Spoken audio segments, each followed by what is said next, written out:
Hello everyone and welcome back to another GT Online guide, where in this video we'll be taking a look at the Drift Yosemite, a variant of the already existing muscle car in GT Online, added as part of the Diamond Casino Heist DLC. So let's see how this holds up, shall we? Customization wise, the Yosemite offers much of the same cosmetic enhancements as the original, but liveries come in the more modern style. With the original Yosemite you had the choice of a whole bunch of rust look liveries, but with the Drift Yosemite there's a lot more liveries that are modern, clean, and just straight up look a lot better in my opinion.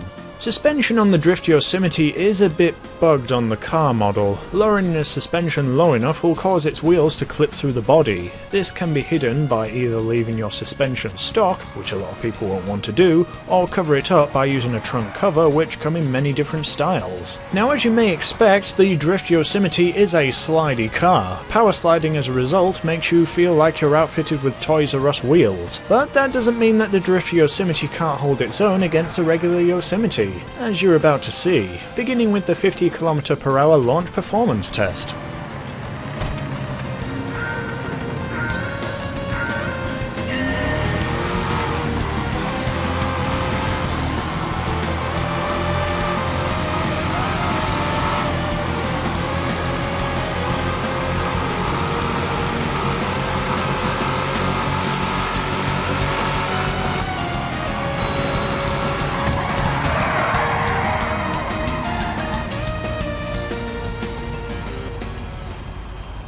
Okay, so of course the regular Yosemite won the race. It is, after all, the more race-centered car of the two. Now let's move on to the sprint race and see how it holds up there. Oh, and as an added bonus, I'm including runs with the suspension at its lowest and with stock suspension applied to the Drift Yosemite.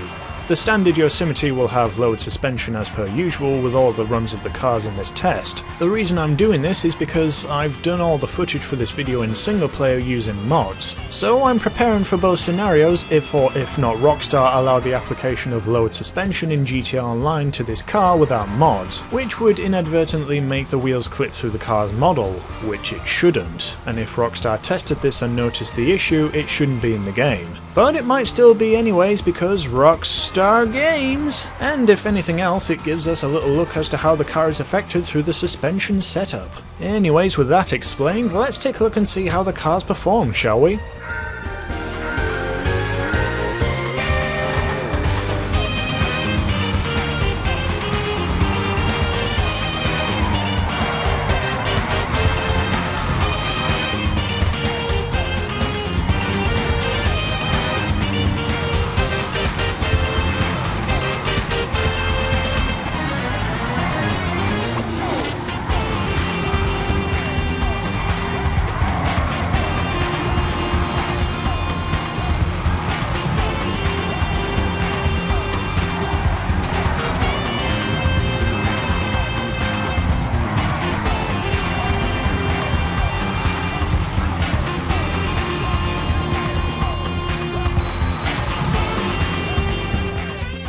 Yeah, the non-drift car beat the drift cars in the sprint race, but I do have something to say about the regular Yosemite. My god, is this car hard to drive! With the regular Yosemite, you really have to fight the thing to maintain grip while braking for a corner. Like, a lot of fighting. The main issue with the Yosemite, the regular one, is that the thing just does not want to turn if you're doing anything but either cruising or accelerating. While braking, the car will not turn like at all, meaning that you either have to brake early, which is just slow, or you have to feather the brake to allow for some grip to the front wheels to allow the car to turn at the loss of deceleration speed. This makes the regular Yosemite very difficult to drive competitively. For these tests, I try and get 3 clean runs, which I'm happy with, to then compare with each other for the final time. For some cars it's easier to get the footage than others, but with cars like the regular Yosemite it's a real pain to get around the course without crashing. With the drift version of the Yosemite things are a different story. The car is much more manageable through the corners and is overall much more consistent with how much distance the thing needs to brake for a corner, and to also get all the way around without me having to brake prematurely, just so that I don't end up understeering into a corner. If nothing else, the Drift Yosemite is just another car to get blown up in style by an Oppressor Mark II. What do you guys guys think about the car? Are you going to be buying one? If so, let me know in the comments, and if you enjoyed the video, make sure to leave a like and subscribe to the channel for loads more videos coming to you very soon. See you around, folks.